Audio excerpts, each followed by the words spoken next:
Robilson, estamos aqui para lançar mais um vídeo para desmascarar de vez com esse quarto evangelho, porque agora nós temos que combater os desinformantes e até mesmo pessoas no nosso meio aí que estão querendo introduzir o fermento novamente. O fermento que nós tiramos, eles estão querendo introduzir novamente para dentro da igreja. A igreja de Filadélfia, ela veio para ser purificada pelo Eterno, porque o arrebatamento está para acontecer. Então nós temos que combater todo tipo de heresia, todo tipo de fermento que essas pessoas estão querendo trazer para introduzir dentro da igreja. Nós temos que combater até o fim, até o dia do arrebatamento. E o arrebatamento está muito próximo. Então assista esse vídeo aí, irmãos, com respeito ao quarto evangelho, desmascarando ele mais uma vez. Nós trouxemos documento aí para mostrar para vocês. Observa aí os documentos. Bom, irmãos, eu estou aqui na biblioteca para poder fazer um estudo para os irmãos aqui sobre o quarto evangelho. Veja bem aqui tem esses livros. Nesse aqui eu achei algo tremendo, que ele fala sobre como foi que as escrituras surgiu. Veja o que está escrito aqui sobre o quarto evangelho. Aqui, ó. Vamos pegar aqui, ó. No fim do primeiro século, os 4 evangelhos sobre Jesus circulavam pela igreja.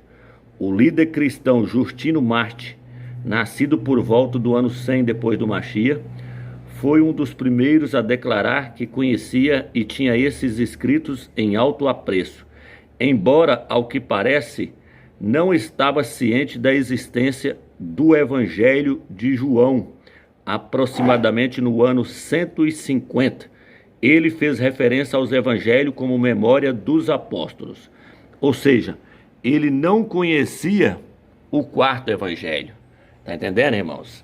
Então, o quarto evangelho só veio a ser conhecido depois do ano 150, depois do Machia. Ou seja, ele não é inspirado pelo Eterno. Aqui eu peguei algumas bíblias aqui para nós conferir. O apóstolo Paulo diz que se vier alguém pregar um evangelho diferente, seja amaldiçoado, seja anátema. Então ele nos mostrou que nós não podemos aceitar um outro evangelho, um outro espírito, porque senão nós seríamos enganados. Olha aqui, ó. Essa aqui é uma bíbliazinha. O que fala do quando vai iniciar o quarto evangelho? O que fala aqui, ó?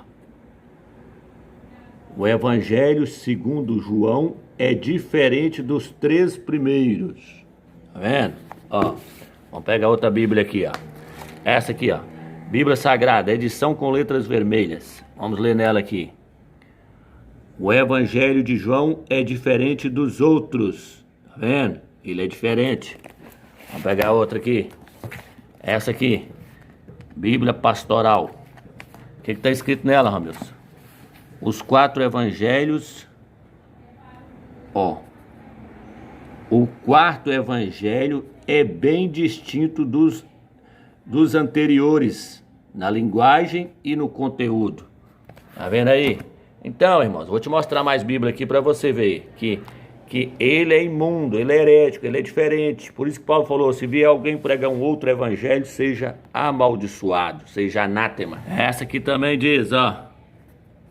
Vamos ver aqui. O evangelho de João é diferente dos outros. Tá vendo aí? Ele é diferente. Ó. Bíblia aí, a tradução, a Bíblia da Família, Estudos Jamie.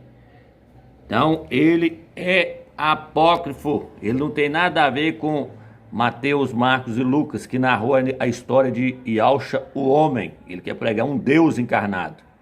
Esse dicionário aqui também nos mostra que o quarto evangelho é herético. Aqui, ó.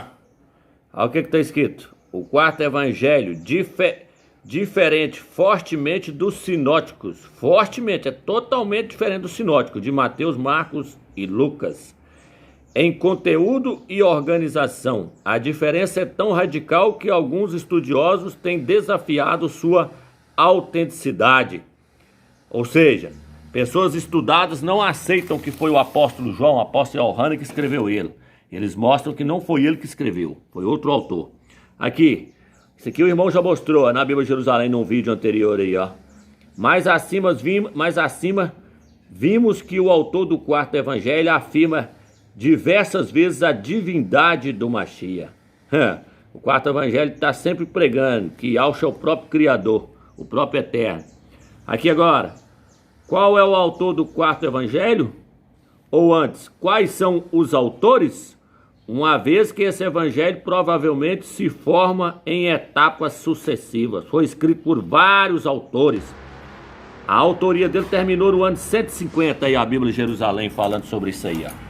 Então não foi o apóstolo Yohanan que escreveu. Ele é herético e imundo. Aí, irmão, ó, tem pessoas que não estudam, não tem conhecimento algum e quer contestar quem está aprofundando em estudos para descobrir a verdade. Tá aí, ó, esse livro aí, ó.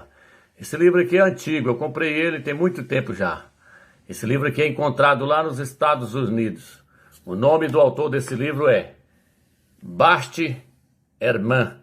Ele vem pegando as contradições da Bíblia. Mas interessante que a hora que ele chega no quarto evangelho, o livro suposto escrito pelo apóstolo João, ele arrebenta com esse livro. Ele mostra que esse livro ele é totalmente herético. Herético e imundo. Esse escritor aqui é famoso nos Estados Unidos. Ele arrebenta o quarto evangelho. Esse livro aqui é dele, ó, desse Bart aqui, ó. Olha o título. Quem Jesus foi, quem Jesus não foi. Tá vendo aí? Mais revelações inéditas sobre as contradições da Bíblia. Então, esse livro aqui eu nem aconselho um crente que está bebendo leite ler ele. Porque senão é perigoso até derrubar a fé dele. Mas para quem está com alimento sólido, sim, esse pode ler que ele vai tirar aquilo que lhe edifica e aquilo que não lhe edifica ele joga fora.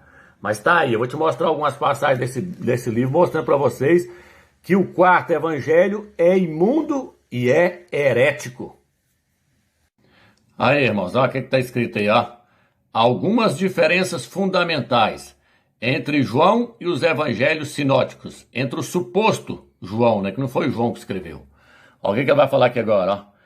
Embora muitos leitores casuais do Novo Testamento não tenham percebido, o evangelho de João é completamente diferente.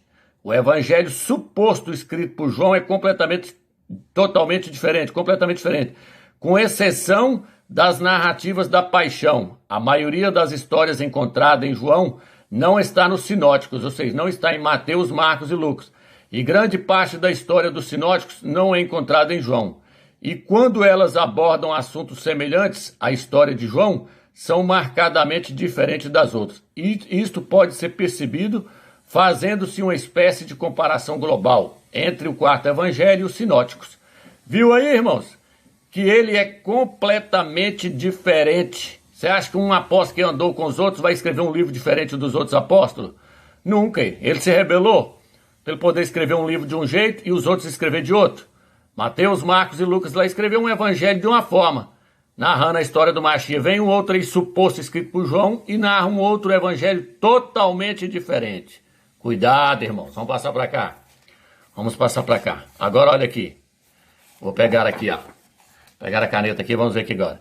É impressionante que praticamente nenhuma dessas histórias formam o esqueleto das narrativas dos sinóticos, dos três evangelhos lá, Mateus, Marcos e Lucas. Sinóticos. Possa ser encontrada em João. Não há referência ao nascimento de Yauxa em Belém, nem menção ao fato de sua mãe ser virgem. Aí, ó, o quarto evangelho não fala disso. Não é dito explicitamente que ele foi batizado, não fala que ele foi batizado, nem sobre as suas tentações no deserto, não fala das tentações no deserto. Aí, ó, Yauxa não prega a vinda do reino do Criador no quarto evangelho e nunca conta uma parábola. Nunca contou uma parábola. Nunca expulsa um demônio, não há registro da transfiguração, não tem a transfiguração. Ele não purifica o templo quando vai a Jerusalém, já tinha feito isso no capítulo 2, totalmente diferente dos outros livros.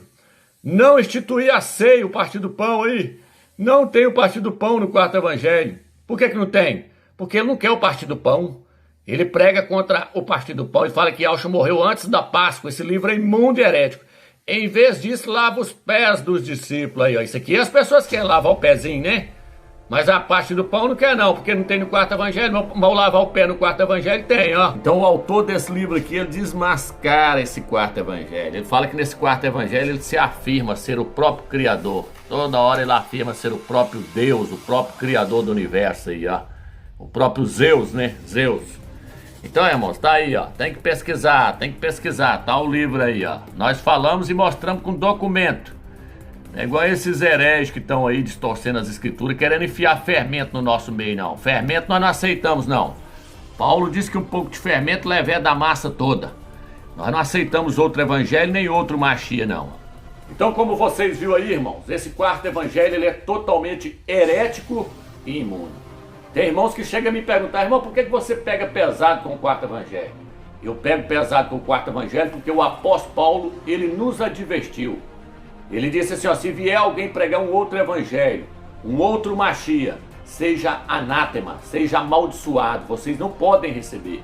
No livro de 2 Coríntios ele fala lá que Eva caiu seguindo após outro, e que a igreja de Laodiceia, ela iria cair seguindo após outro. Foi isso que aconteceu. Por quê? Porque ela seguiu o Machia que está registrado lá no quarto evangelho, o falso Messias que está lá. O quarto evangelho prega um Salvador que é um Deus encarnado, um semideus, metade Deus e metade homem. E o apóstolo Paulo, o apóstolo Shaul, pregava Yahshua como homem, 100% homem. Hoje ele é um homem glorificado, mas ele não é um Deus encarnado, como afirma o quarto evangelho. Então o quarto evangelho ele traz um falso Messias e um falso evangelho. Isso é perigoso. O apóstolo Shaul diz que um pouco de fermento leveda a massa toda. O próprio Machia fala que no final dos tempos, se viesse alguém dizendo que era ele, não era para nós aceitar. Porque esse seria um falso Messias, um falso Machia. Então, irmãos, isso é perigosíssimo, você cair nesse quarto evangelho aí. Tá querendo introduzir o quarto evangelho de novo? Esses camaradas aí, eu não sei o que tem na cabeça não. Eles querem enfiar o fermento que nós já tirou.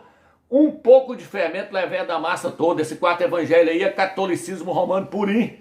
Se veio da igreja católica, se veio lá da Grécia, a igreja católica pegou lá da Grécia. São ídolos da Grécia que veio e introduziu dentro dos verdadeiros evangelhos e do verdadeiro evangelho aí, ó, que está aí para nós aí nas escrituras. Eles foi lá e pegou isso e introduziu dentro da escritura. Nós não podemos aceitar esse fermento aí, ó. Nós temos que lançar fora, sai fora esse velho fermento aí, ó. Esses irmãos que estão querendo introduzir esse quarto evangelho na cabeça de vocês aí, é para fazer vocês ficarem para trás no arrebatamento. Porque no arrebatamento só vai subir aqueles que tiverem sido purificados do velho fermento, purificado do fermento dos fariseus, que é a falsa doutrina, a doutrina humana, que é o que esse quarto evangelho prega. Tá entendendo, irmão? Então esse quarto evangelho tem palavras bonitas nele, Romilson? Tem. Lá de, conhecereis a verdade vos libertará. Essa palavra é bonita, Romilson? Isso é uma verdade, porém o livro não é inspirado. Você começa lendo essas coisinhas que eles pôs lá para poder te atrair, quando você pensa que não, você já está contaminado com o livro, com o quarto evangelho, com esse livro imundo. Então, irmãos, evita, não lê não. Lá está escrito lá, Deus amou o mundo de tal maneira que deu seu único filho, para que nele, todo aquele que nele crê não pereça, mas tenha a vida eterna. As pessoas falam, oh, mas que palavra bonita. Mas aí você vai ver, é heresia. Por quê, Romeus? Porque lá no livro de Efésios fala que Yahweh chamou a igreja e se entregou por ela. Ele não amou o mundo. Tá vendo aí? Tá vendo aí, irmãos? O diabo ele é astuto, ele entra assim, ó, com uma coisinha parecendo boa, quando você pensa que não, você já caiu na mão dele. Sai fora desse quarto evangelho, porque ele é heresia, ele é imundo. Ele não deveria estar aqui dentro das escrituras. Entendeu? Fica na graça e na paz do Eterno.